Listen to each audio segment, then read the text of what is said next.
right. Hello, hello. Let me make sure my volume is up so that I can be heard.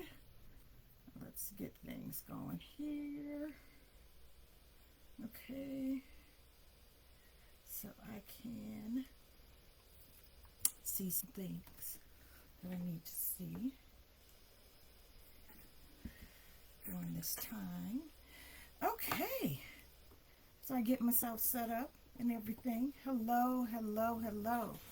It is Tuesday, 7 o'clock, and it is time for us to start this talk about the journey and being a parent on the autism spectrum. So, I'm going to hold off a second, just try to see, give me 1 minute, making sure I have everything set up for myself before I get started here. Okay, I'm good to go. Okay, so, and, I started these Tuesday talks. Let me start off by introducing myself first. So, my name is Tanika Mayhew Butler, and I am a mother, I am a wife, I'm a retired educator, I'm an autism consultant, trainer, and an autism support coach for families. So, I started a business this year. Name of the business is Kendall Autism Support and Consulting.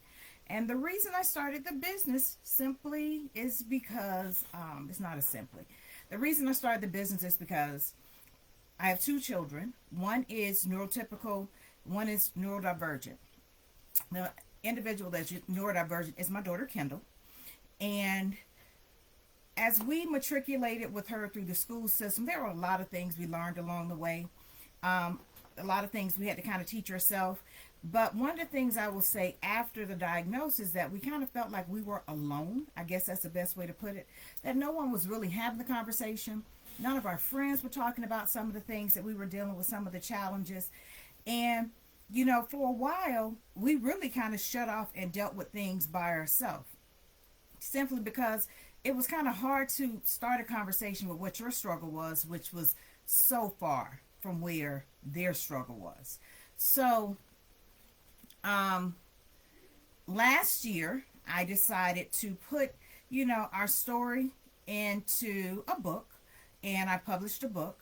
The title of the book is A Crusade for Kendall. And we journey our ups and downs on parenting Kendall and how we are an autism family. And when I say we're an autism family, I don't just mean we as in my household. I mean, we are an autism family based on our extended family as well. The family that they don't even live here in Georgia with us. They're still part of this for us, part of our village. And so we are an autism family. And I wanted to establish a place where I could start having some conversations that I felt would really be beneficial to others in the community. So we can start this conversation and talking about autism, and in starting the conversation, we can help build a more inclusive community. That's really what it's all about. And in building that inclusive community, you'll have families that are not feeling like they're in isolation.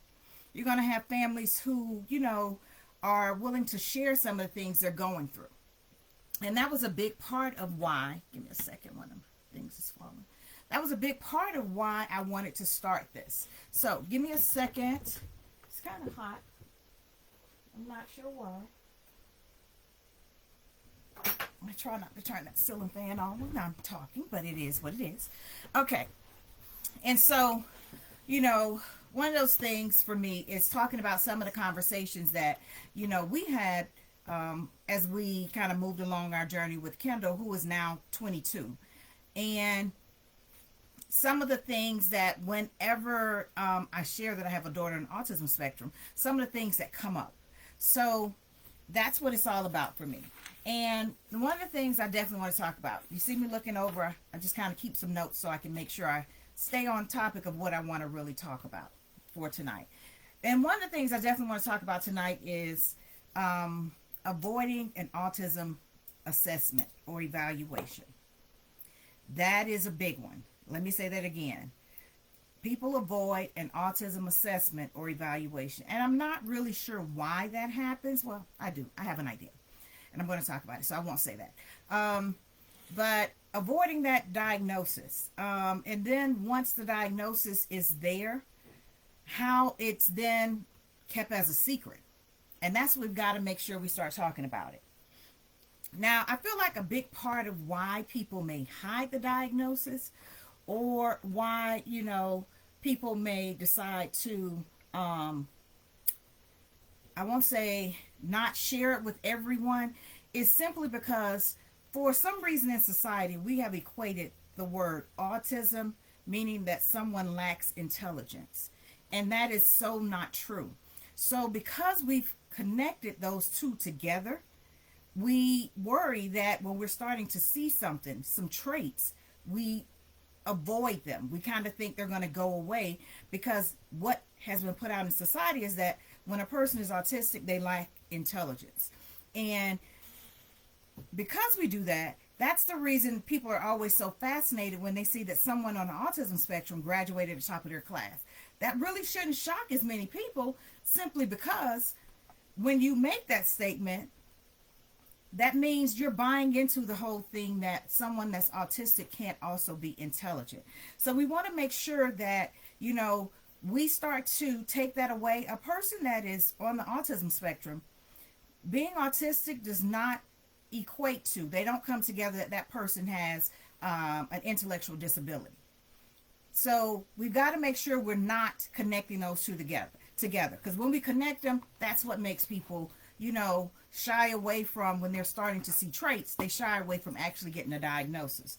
So understand, though, those levels of intelligence, they differ just like anyone else. But do not equate when someone has autism that means they're going to lack intelligence. That's not true. That is not what autism is about. It's more, it deals with how they process things. It's a neural disorder, and how sensories are handled, communication is handled, and it has nothing to do with just being autistic and lacking intelligence. So another reason I think people avoid an assessment is, here's the word, they don't want their child to be labeled. I hear that a lot. My 27 years in the school system, that was a big thing. I don't want my child to be labeled. And the reason they want to avoid that is because as society, we have really and truly made it seem as if with labels, we judge people. It's a judgmental situation. So when we put those labels out there, people start to feel like they're being judged. And because people view someone that's on the autism spectrum, that person is then labeled as autistic, people don't want that label for their child. But what I need people to understand is, it's not about a label, it's about a diagnosis. And what I mean by that is, in focusing on the diagnosis, we're then better able to support the individual that is on the autism spectrum. What I mean by that, there was an episode of The Cosby Show. And some of you may remember, and Theo found out in college that he was dyslexic. Well, one of the big things after his diagnosis was he had to sit down with someone to figure out the best way to take notes and how to record his sessions, how best to learn when he was in the classroom. Why? Because what was happening traditionally was not giving him success. So once he was able to identify what the disorder was, he was then able to put the right strategies and interventions in place. And that's the same thing we've got to think about when we start to question or start to see some traits we think an individual may be on the autism spectrum. We want to go to that area of thinking about, you know what, instead of me avoiding what I think is going to put a label on my child, let me just see it as, let me get a diagnosis and know what's really going on so that I can best support my child or my grandchild or, my niece or my cousin. So once we have that diagnosis, we're able to then better support that individual. And what you start to realize is some of the things that were frustrating you or you were seeing as traits, you then understand why it was occurring. And that's all about understanding the whys of autistic behaviors, that everything has a purpose. And when we understand those whys, it makes more sense to us. So when we get the diagnosis, let's move away from thinking about it as a label. When we get the diagnosis, what we're then looking to do is support that person the best way we possibly can, because we will now make sure we're using strategies and interventions that are more suited for someone that's on the autism spectrum. So that's a part of things that, we got to do, because it really breaks my heart when I hear, and just like I said, this is a combination of my journey with Kendall and my 27 years in the school system. And I would hear individuals say they think someone is on the spectrum, and it's a small child, but for some reason they aren't moving forward with an assessment. I don't know, why they stall as long as they do sometimes, but people really stall that process out. But if you're feeling like that, move past the whole idea of a label. See it as a diagnosis. Once we have a diagnosis, we can deal with and create the best support for that individuals. So we want to make sure when we're thinking something, just, ask your pediatrician, talk to the pediatrician to kind of see where things are going. Now, the longer we delay when we think someone is on the spectrum, what starts to happen is the individual suffers, because what we're trying to do to support them, guess what? It's not working. And then guess what happens in response to that? The parent or the caregiver becomes so frustrated and overwhelmed. And they're so overwhelmed, they're at the point of burnout, depression, so many other things. And we all know when our health is not right, there's no way for us to pour into someone else when we're not, even a fraction of a piece of a cup being full ourselves. So we've got to make sure we're okay. So if we're stressing ourselves out, sometimes instead of sitting back and allowing ourselves to be stressed out and frustrated, just move forward with the assessment or evaluation. Once you have that assessment and evaluation, you will then know what exactly you got to focus on. So let's now go to, you go in, you have all of the assessments done, and they come back and tell you, well, what we think is that your child is on the autism spectrum. That shock is there. And what I want to say to parents, you did absolutely nothing wrong. There is nothing that you did to cause your child to be on the autism spectrum. And I know that's where a lot of people struggle. And it's okay. Let yourself deal with those emotions. That's fine. But I don't want you to get stuck there. I need you to hear the diagnosis, accept the diagnosis, deal with your emotions behind everything that comes from you when you hear that diagnosis. But then I need you to shake it off, and let's then sit back and say, how can I best support, my child or my grandchild that's now been, has a diagnosis of autism.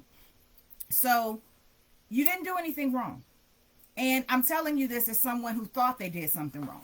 And a lot of people don't know this. I think Rich is probably the only person, because I've talked about it. Early on when we first got Kendall's diagnosis, in that blaming game, see, I was there. I was wondering, what all did I do during my pregnancy? And I blamed a drink that I loved to drink all the time while I was pregnant. I'm like, did that have something to do with it? And of course, in time, I knew that what I was assuming was wrong. But I understand where parents want to look and blame themselves, especially when you're dealing with two individuals that are highly intelligent. They feel like, how did this happen to us? Instead of looking at it as, this is our child, and what can we do to best support them, and not looking at, why did this happen to us? And that's something we've got to move away from. Don't look at it as, why did this happen to us? Look at, this is where we are and how can we best support, and what can we do to move forward so we can see progress with our loved one. And that's a big part of things, because when we hide that diagnosis from other people, we really do more harm than good.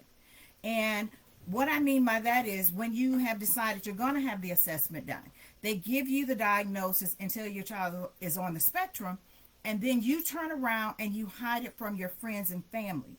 Now, when you hide it, that means it's something you're embarrassed of. Those are things we typically hide. We hide things that we're embarrassed about. So the question is, are you embarrassed about your child? So because you're not embarrassed about your child, you want to share this information. What you're sharing is needed because once they also understand that your child or loved one is on the autism spectrum, then whatever accommodations or modifications or additional patience that's required, they'll be better suited to deal with the situation. But when we hide it, for example, I've known of situations where parents have enrolled children in camps and they didn't tell anyone on the staff that the child was on the spectrum because they were, their hopes were, I don't want to tell anyone. And what happened was a major, meltdown happened that camp was not able to handle. And so they weren't able to handle it because instead of seeing when things were probably starting to go off track, that they were, having some sensory overload issues, maybe their anxiety was kicking up, they weren't looking for any of those things because no one shared with them that that individual was on the autism spectrum. So we've got to ask ourselves, if we want people to provide accommodations or modifications, and I don't mean just in a school setting, I mean in day-to-day life. If we want people to do those things, provide that extra patience, have additional understanding, then we've got to share. Ask yourself, if you're not sharing, I want you to ask yourself, am I embarrassed of my child? No. Then I need to share with individuals. It's only going to help when we're out and about with family and friends at family gatherings and people are trying to figure out what's going on and no one has shared that your child who's now 4 was just recently diagnosed with autism. So we want to make sure we're sharing that information with those individuals we're expecting to give us accommodations, modifications, or, patience or additional understanding. Now, I definitely understand the whole thing when people say they don't want to share. And they don't want to share because, sometimes the judgment. And that's where the more we talk about this, we're going to take that stigma away. We're going to take away the fact that people are going to feel like they can't share something because, it's a regular conversation. So it's not going to be a concern. It's going to be something that when someone says it, the thought is going to be, hey, what can I do to support you? Let me know what I can do to help you. Instead of us hiding it and then saying, well, yeah, they were diagnosed 3 years ago. So now that other person is really feeling some kind of way because they're like, why didn't you just tell me? And so we don't want to have all of that connected to that new diagnosis. You're dealing with a lot when your child has started this journey and you have an official diagnosis. They throw a lot of information at you. And it's easy for that person to become overwhelmed. So the best way, we talked about that support, you get that support when you share. When you share that diagnosis, people are then able to support you. So we want to make sure we share it. Now, that judgment comes, and in life, hopefully more we're talking about it, it's going to move on. So I understand that judgment. I always tell people, well, I talk to Rich about it. And I find it interesting that when people will hear me say that, I have a daughter who's on the autism spectrum, and I also include that she's on the autism spectrum and she has an intellectual disability. Once again, because all children who are on the autism spectrum do not have an intellectual disability, but Kendall does. So I share the two together so people will understand and know what they may, observe as far as behaviors or, her verbal skills or how she responds to different types of stimuli that may be going on in the room. So I share that.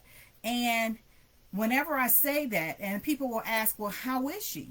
And I'm like, well, she's fine. I mean, where we were, she was considered nonverbal. Things have come a long ways. But I can then see where that judgment is there because I'll tell them, well, we're going to be her lifelong caregivers.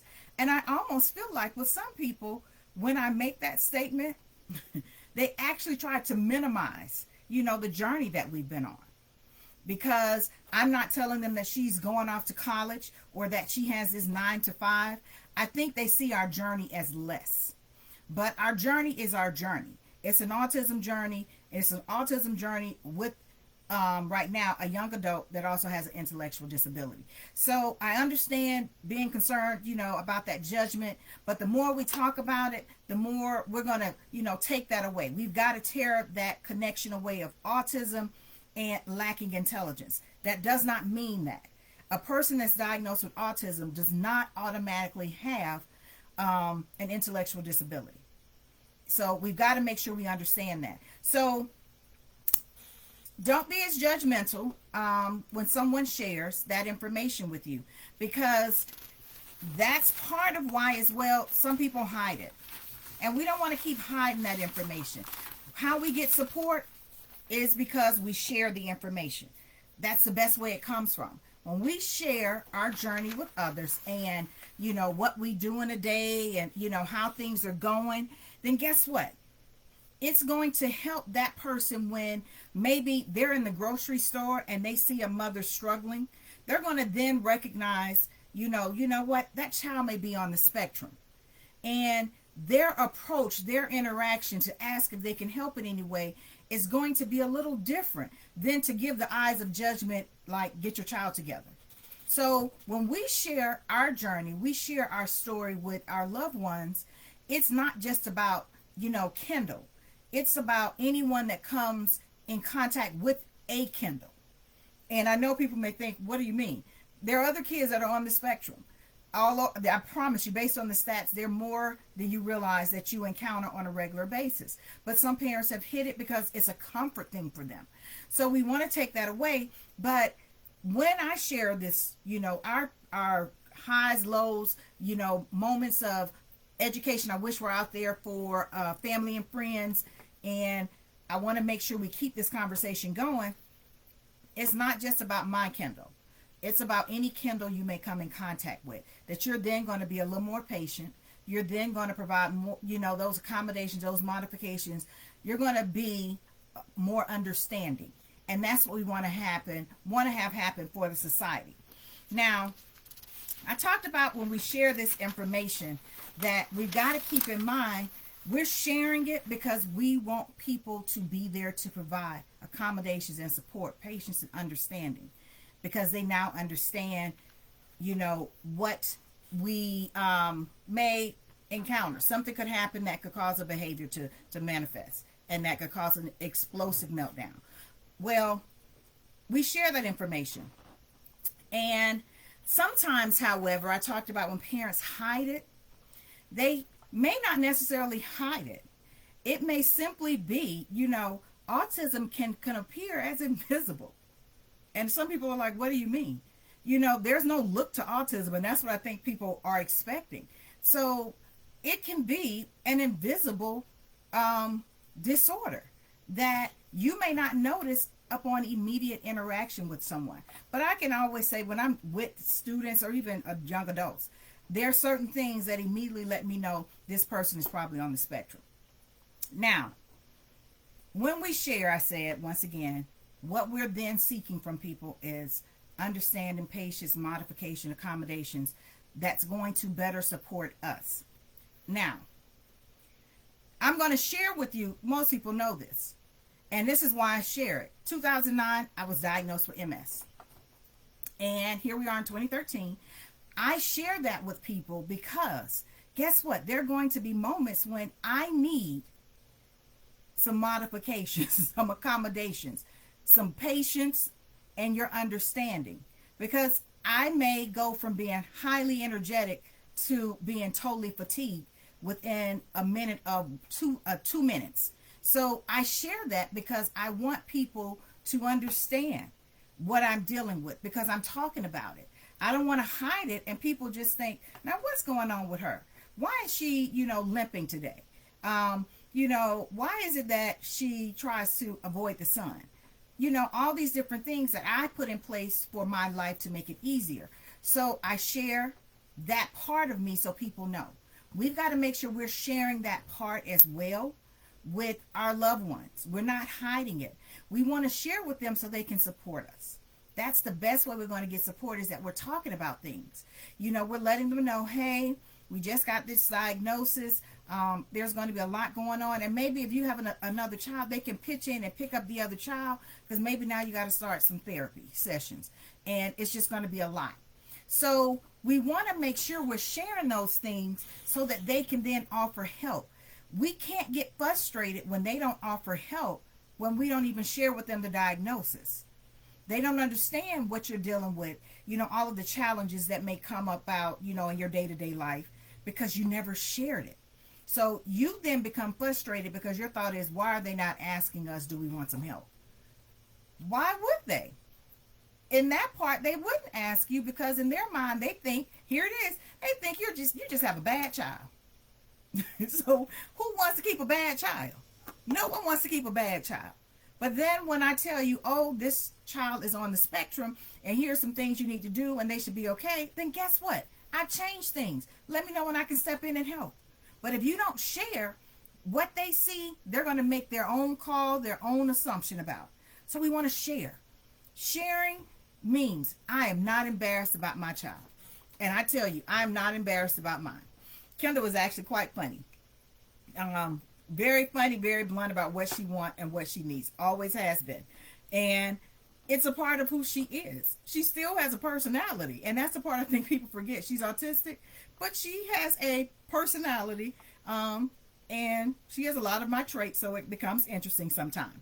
But we've got to make sure we're sharing those things with our loved ones. Do not hide that diagnosis. When we hide it, you're hiding your child. And we don't want to hide our child. Back in the day when people were left in the room upstairs, and you knew that people will catch this reference that Uncle Pete was upstairs in the room. We're not creating a society of Uncle Pete's. And I know Uncle Pete was not on the spectrum, so don't nobody post that and tell me that. I know Uncle Pete was not on the spectrum. But you all understand that we can think about people who we knew probably had an intellectual disability. No one talked about it. We just knew they were up in the room, or they stayed in the back. The more we talk about it, the more we change how we operate in a society. The more we become a more inclusive community. So we want to make sure we're sharing that information. Don't hide it. Don't hide it. So if you think, going back, that you're seeing some traits, you want to start the process. It is not an overnight process for a child to be evaluated or assessed for an autism diagnosis. When we had our first, thoughts of what possibly could be going on with Kendall, we had to have her speech assessed. We had to see the OT. We had to see a PT. We had to see a developmental pediatrician. She had to have a psychological done. Understand, it was not just one thing that was done. It's a process. So when you sit back and you've been seeing things, and now all of a sudden it's starting to explode because you have been dealing with behaviors the wrong way because you waited so long for the diagnosis. Well, and now you want an immediate fix. You want everybody to jump. Understand, it is a process. The sooner you can start the process, the sooner you can move along and you actually have that diagnosis so you can put in place the proper support. But we can't expect people to kind of just jump just because all of a sudden right now we're feeling like, hey, I think my child is on the spectrum and the child is 6. Well, you started thinking that when the child was 2. So we got to take some accountability when we've waited 4 years to actually then move forward with an assessment. So it's not just a one-step process. There are several things involved. We all know when you call to schedule a doctor appointment, it doesn't necessarily happen overnight. So you're then trying to get on the schedule for speech. Oh, I'm sorry, hearing. We had to have Kendall's hearing assessed to make sure it wasn't a hearing problem. So you've got to get a hearing assessment. You need to have a speech assessment, PT, OT, whatever they may tell you, to put all that information together. That took us months. And we're talking about back in 2002, 2003. It took us months to get through all of those different appointments. So if you think that something seems like I'm seeing some traits, act now. Do not sit back. Do not think, oh, they're going to outgrow this. What's going to happen is when you are not supporting them the right way, you're going to start seeing things that become more and more extreme and not in a positive way, because the support that needs to be there is different for a child that's on the spectrum than a child that's off the spectrum. So we want to make sure, if we think something, if you think something, say something. I know. If you think something, say something. And it may not be well received, but you can tell yourself, I said something. Because a lot of times people don't want to see it, even though it's right in front of them. They see the characteristics, but in their mind, they put it off on, oh, they just have little quirks. Well, find out if those quirks are actually, behaviors that are traits of someone that's on the autism spectrum, and how you can best support them so that some of the traits don't lead to other behaviors that you don't want to see. So if you think it, step in place, have that assessment. Do not sit back and wait. The longer you wait, guess what?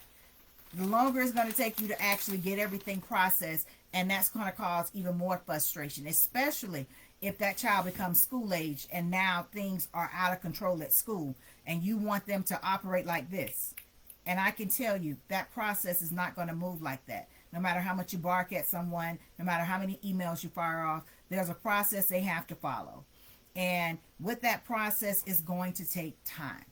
So we can't wait until things become explosive when we were seeing things when they were 2 and now they're 6. We've got to make sure if we're seeing things, go ahead and start the process with an assessment. It's better to know than to sit back and wait for things to blow up, to then, move forward with an assessment. So we want to make sure that we are doing what we need to do to have our babies assessed. We want to make sure that we are then not having people feel judged when they tell you. If you feel like you're going to have a shocked look on your face or a look of judgment, do whatever you can, because that parent is dealing with enough. They don't need the judgment. If you feel like your child is, possibly on the spectrum, get past the label. It's not a label. What it is a diagnosis. And once you have the diagnosis, you can then move forward with the best supports. So understand autism and intelligence. A person that's autistic can be highly intelligent. Kendall is autistic and has an intellectual disability. That's who Kendall is. But that's not every child that's on the spectrum. And we've got to understand that. So you've done nothing wrong, parents, if your child receives a diagnosis for autism. You didn't do anything. It's just what happened. What you can then do is love your child and support them the best way you can. That's what you can do. It's not about, hiding that diagnosis from people and, they're wondering why you never bring your child around. We don't want to hide. I'm not embarrassed about my child. Don't be embarrassed about your child. The more you talk about it, the better things are going to be. So, that was definitely what I want to talk about, is how we've got to make sure we are getting these assessments. If you think, move forward. It's a process. Move past that whole thing of the label. I don't want my child labeled. Your child will have a diagnosis, and that will let you know how to best support them. I understand the judgment. I'm not coming from a place where no judgment has been made, and I'm sure people still judge us now. But it doesn't matter, because my thought is always, are we doing what's best for Kendall? That's our number one priority. What are we doing, and how does it best support Kendall? Whatever anyone wants to think and judge us doesn't matter. It's all about her. And that's the way things are with my family when it comes to Kendall. It's all about what's going to best support Kendall. And if it's not going to best support Kendall, we need to figure out how we can change something or what we're going to do. But that's that focus there. It's not hiding her. It's how can we best support her? That's what it all comes down to. Now, I kind of see, a couple of people. Thank you for coming on. Hey, Tiffany, I miss you. I miss our talks in the hallway at the end of the day and even in the morning. And I know I see some of you and you're like, you skipped me. No, the name Tiffany, jumped out at me because that's one of my old co-workers and we would talk about our babies. So, hey, Tiffany, I miss you. Hey, Kendra, thank you. Hello, sisters. Thank you as well. Hey, Yoki. Thank you for all the support. And as I'm getting better with my technology, so I'm kind of looking at my questions, looking at things here. And all of the shares you all have made, thank you to my aunties. One thing I can tell you, we are an autism family. I cannot stress that enough. So our family is going to have patience beyond patience. They're going to have understanding. They're going to be willing to make accommodations. They're going to be willing to make modifications because they understand that autism is a spectrum disorder, but that there may be things that need to change that are going to best support that child. So we want to make sure we're sharing in that you become a family that they understand. When they understand, we can get that support we need. You don't want to have to be out here by yourself trying to do this. Get the support. I started doing this because I want the conversations to happen. If you have questions you want to ask, you can send me a message to info@Kendall, KENDALLASC.org. And if I can answer the question for you, I'll answer the question for you. Also, one of the things, if you're interested in our story, because we've had some highs and lows, here is a copy of our book. It's available on Amazon. Let me see. Move it in a little closer because of the light. A Crusade for Kendall. This picture here actually is Kendall. When Kendall was in elementary school, she wore 2 ponytails all the time. And so this silhouette is actually Kendall's face and her 2 ponytails, if you notice. So this is our journey. I wrote this because I wanted to start the conversation, but sometimes you realize the book is not enough. So I wrote the book in 2022, and then over the span of this last year, I realized just sharing our story wasn't enough, that parents needed some support devices, other individuals. So guess what? I made a workbook. Now the workbook is only available on our Kindle site. And the workbook is about 100 pages of different ways, different strategies. What I love about this book and why I made this book is that it's not a chapter book. You can easily flip and find an answer to something. And that's what I wanted to make sure I provided, as opposed to having to read chapters. Nothing's wrong with reading a book, but sometimes you need to find a quick answer, a quick solution, a quick strategy to try, a quick understanding of something. And so that's what that book is about. And a big part of it for me as well was that I put it on, it has a spiral and not a bound end, because I wanted you to be able to flip it back if you need to use it. So that was the reason when I was thinking about that workbook. So I wrote the story. I realized the story needed some support as well. And that's where the workbook has come from. And I hope that you will join me next week. Let me say my thing. I'm going to point out again. Please make sure we're getting our babies with intellectual disabilities a state ID. I cannot stress that enough. Do not rely on the school ID. When they are of age, look at the requirements. Each state has different requirements to get a state ID, but look up the requirements and move forward with setting an appointment to get them a state ID. The same way you make sure when that child hits 15 that you get them a learner's permit, you want to make sure as well you are getting a state ID. So look at the requirements in your state, move forward, and make sure they have a state ID, because it is so important. They are human. I know people sometimes forget about that. They want an ID as well. They want an ID just like your driver's license. So get them a state ID. And I want to thank you all for joining me tonight. I will see you all next Tuesday at 7 o'clock so that we can have this conversation again. Make sure you share this post. Tag some friends. Sometimes the best way we can get the conversation started, if we realize that maybe our friend is afraid of the assessment, is by sharing something with them that talks about it, and that you can then get the conversation going with saying, hey, I sent you a live video from the other day. What did you think about it? And that's how you may help them move forward with that assessment they're not actually, moving forward with, when you know that there are some characteristics that are there. We want to make sure as well, that we have some parents who may be in isolation. Have them join. One of the things I'm going to start up in October is I'm going to do a monthly parent group. So more information is coming about that, so that parents can be in a group with other individuals. And if you're then looking for maybe a buddy for your child in your area, that's going to be on you. but you can find that person within our parent support group. So I have a lot of big plans for Kindle Autism support and consulting, but definitely make sure you join us here every Tuesday at 7 p.m. so we can talk about different topics. But once again, like, share, tag, so that the information is getting out there. We're getting the conversation started. Someone says, you know what, I wish you would have asked this. Just have them email me the question at info at Kindle, KENDALLASC.org. So thank you all for joining me, and I will see you all again next week. Have a great one.